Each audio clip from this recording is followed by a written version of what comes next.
विशाल सोनी जी, आजमगढ़ से। श्री हरिवंश महाराज जी, आपके चरणों में कोटि कोटि प्रणाम।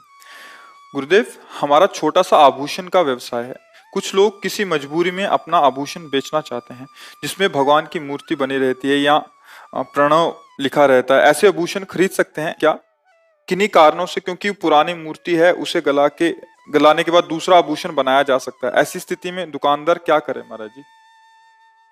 देखो, जो जिनको केवल लौकिक लाभ की, तो उनसे हमारा कोई संभाषण ही नहीं है।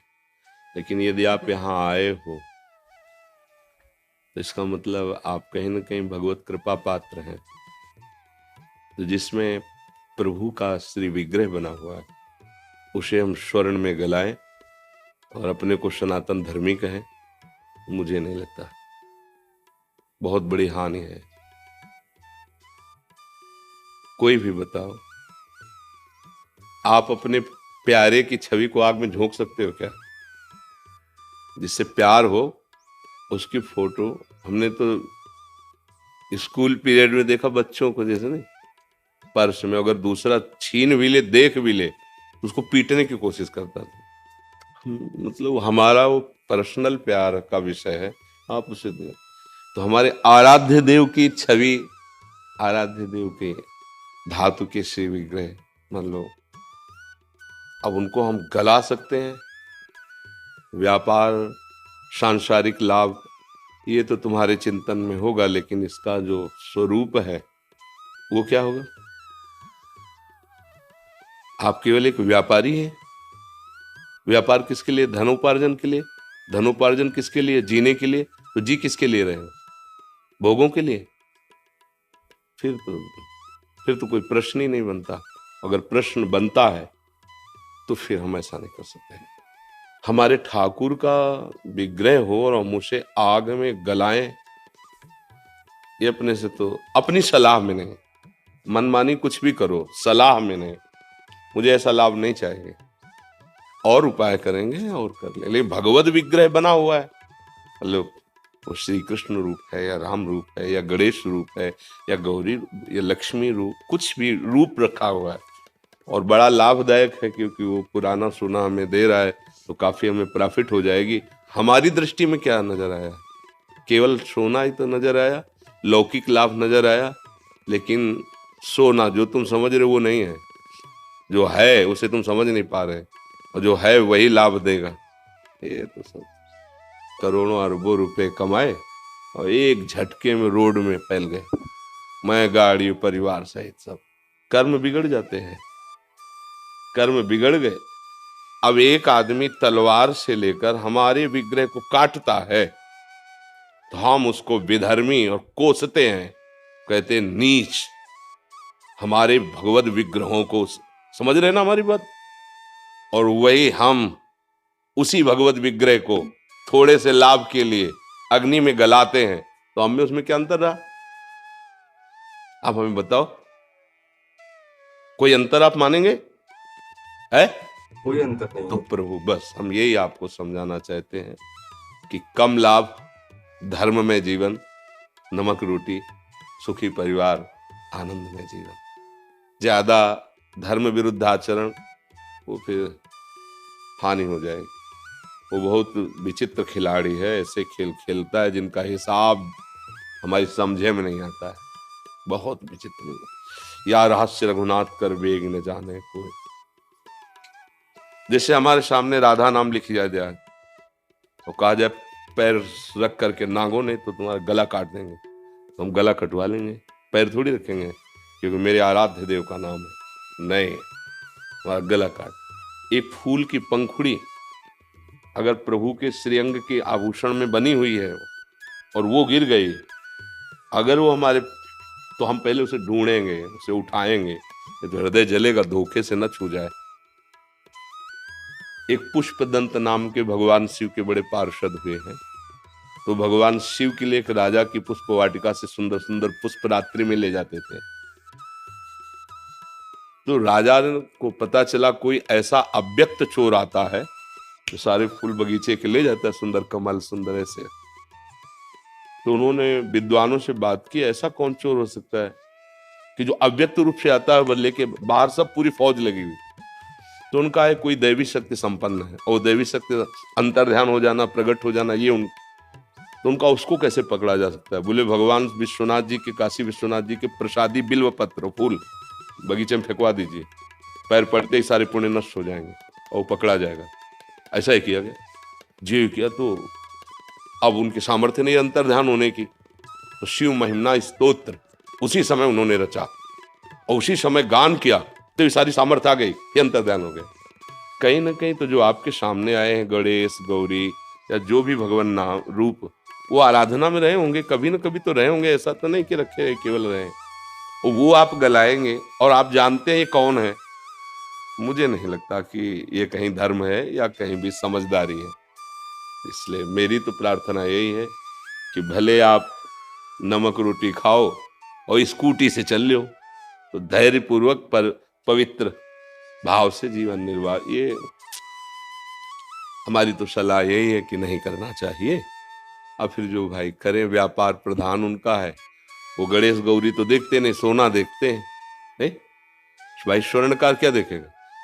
अब एक भगत गए और गणेश जी और चूहा दोनों ले गए, वजन में चूहा ज्यादा था, चूहा पैसे ज्यादा दिए, तो उन्होंने कहा अरे गणेश जी का तो ये वाहन है। बोले हमें वाहन हो गणेश जी थोड़ी मतलब, हमको तो रुपए थे पैसे, वजन उसका ज्यादा था, पैसा उसका ज्यादा मिलेगा। हम केवल व्यापार पैसे के लिए करते हैं, और पैसा भोग सामग्रियों के लिए होता है, भोग सामग्री जीवन के लिए होती है और जीवन प्रभु के लिए है। ये क्रम अच्छा रहेगा। और अगर फिर जीवन केवल भोगों के लिए, तो फिर महानी, फिर हम हार गए, फिर हम परास्त हो जाएंगे।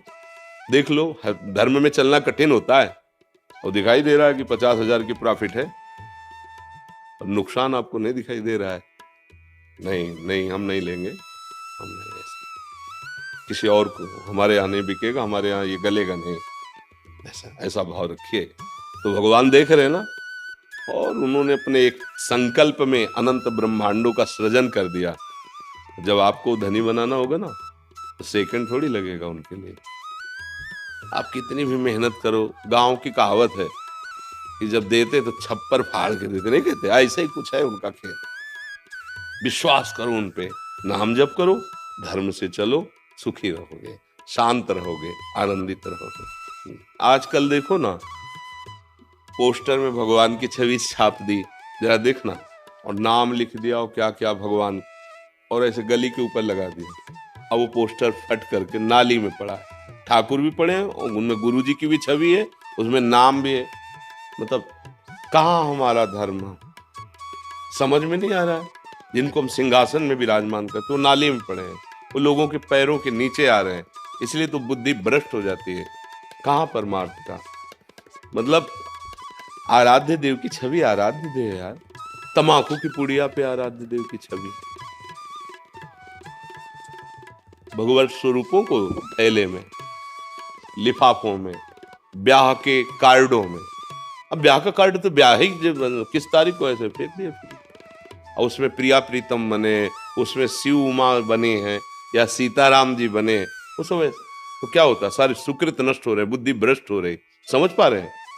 आराध्य देव की छवि लगी हुई है, भगवान का रूप लगा हुआ है। पर अब कलयुग का देखो ना प्रभाव, देखो ना, बहुत अंदर जलन होती जब पोस्टर फटा हुआ प्रभु का नीचे देखते हैं, तो लगता है देखो इन्हीं को सिंहासन में विराजमान किए, और इन्हीं की देखो। अरे भैया निमंत्रण देना, तारीख है ये, ब्याह का स्थान ये है, ब्याह यहाँ हो रहा है, आ जाइए बजे, और उसमें भगवान को बना देना। दो चार तो है कि उनको सम्मान से रखेंगे जो जानते हैं, और जो नहीं जानते तो कार्ड को कार्ड की तरह फेंकेंगे, पोस्टर को फाड़ करके बाहर फेंक देंगे। तो ये कई ऐसी गलतियां होती जो हमारे पुण्य नष्ट हो जाते हैं, हमें पता नहीं लगता है। तो अगर सावधान रहा जाए तो हमारा जो धर्म है, हमारे जो प्रभु हैं, वो हमको सुखी करेंगे। धर्म ही हमारी रक्षा करता है, भगवान से ही सुख प्राप्त होता है। जो विग्रह घर में होते हैं तो खंडित हो जाते हैं। हाँ, यमुना जी में प्रवाहित करें, यमुना जी प्रवाहित करें, यमुना जी गंगा जी इसीलिए हैं, उनमें विराजमान कर दो। भावना करते हैं कि उनके महल में विराजमान हो गए, नवीन विग्रह विराजमान कर ले, और उसका थोड़ी मतलब कि बेच दे। तुम्हारा लड़के का हाथ टूट जाए तो बेच दोगे क्या? नहीं बेच दोगे ना। तो उसकी अगर आपको ऐसा लगता है कि हमें बहुत प्यार इस विग्रह से, तो आप मिलिए ऐसे जो मूर्ति की रचना करते हैं वो उनको संभाल दे। हमारा हाथ टूट जाएगा तो डॉक्टर नहीं बनाते, तो हम हाथ को पुनः उसको वैसे करे, औषधि करवा ले। उसके औषधि डॉक्टर दूसरे होते हैं। जैसे जो गोपाल जी का जो स्वरूप निर्माण करते हैं, गोपाल जी में कुछ वहां पहुंचिए, उनको भेंट दीजिए, वो डॉक्टरी कर देंगे। अगर आपको ऐसा लगता है कि गोपाल जी नवीन रूप में विराजमान, तो यमुना जी को दे दीजिए, हे महारानी जो आप महल में अपने गोपाल जी को विराजमान करो, मैं नए स्वरूप से सेवा में विराजमान करता हूँ। हमारी दुकान हम प्रिंट करते हैं। हाँ जी महाराज जी वही कह रहे हैं ना, विग्रह स्वरूप या नाम आए ना उस पे। हाँ, मतलब प्रिंट काय करते हो?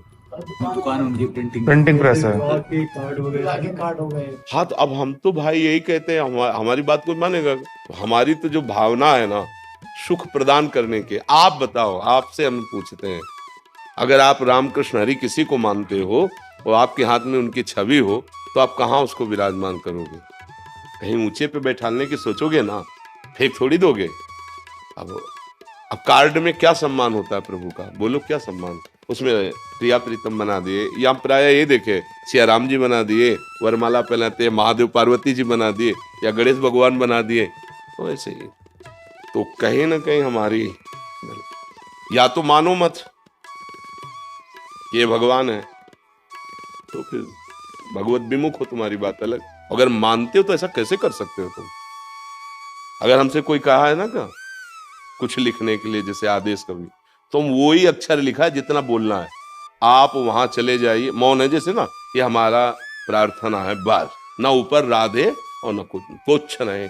वो कागज जिसमें हमने राधे लिख दिया, वो कहीं फेंक देगा, उसके पैर के नीचे पड़ गया तो हम तो मर जाएंगे, क्योंकि हमारी आराधना यही है, हमारे तो जीवन यही, राधा नाम ही जीवन है। हम तो कभी नहीं कि ऐसे हम राधा लिख, नहीं। अच्छा कहीं राधा लिखाओ तो ऐसे ही करेंगे ना कि अरे यार कैसा आदमी है, लिख के फेंक दिया, ऐसा कहीं भी। अब ये उपासना का खेल, इसीलिए तो माया फंसाए रहती है, माया मुक्त लोग। हमारे धर्म में उपहास ज्यादा किया जा रहा है भगवान का, आराधना तो कोई बिरला ही करता, उपहास ज्यादा कर। आजकल जो वो कपड़ा लत्ता वाले नहीं होते, मतलब कपड़ा ये जो, हाँ बैग वही पे पूरा सब भगवान नाम, सब ऐसे। नाम का कहाँ तुम्हें विश्वास है, रूप का कहाँ तुम्हारा भाव, और कहलाते हैं धर्मध्वजी, और अपने आराध्य देव के नाम और रूपों को रौंद रहे हो तुम धर्मध्वजी है। आराध्य देव के नाम रूपों की तुम कितनी वक़्त कर रहे हो, जिनको हम सिंहासनों में विराजमान करते हैं, जिनको हम गुरु जी से प्राप्त करते हैं, जिसको हम जप करके मोक्ष प्राप्त करते हैं, कल्याण प्राप्त, वही तो नाम है। चाहे राम बोलो, हरि बोलो, कृष्ण बोलो, शिव बोलो, गणेश बोलो, गौरी बोलो, वही तो है, एक ही तत्व तो सब रूपों में।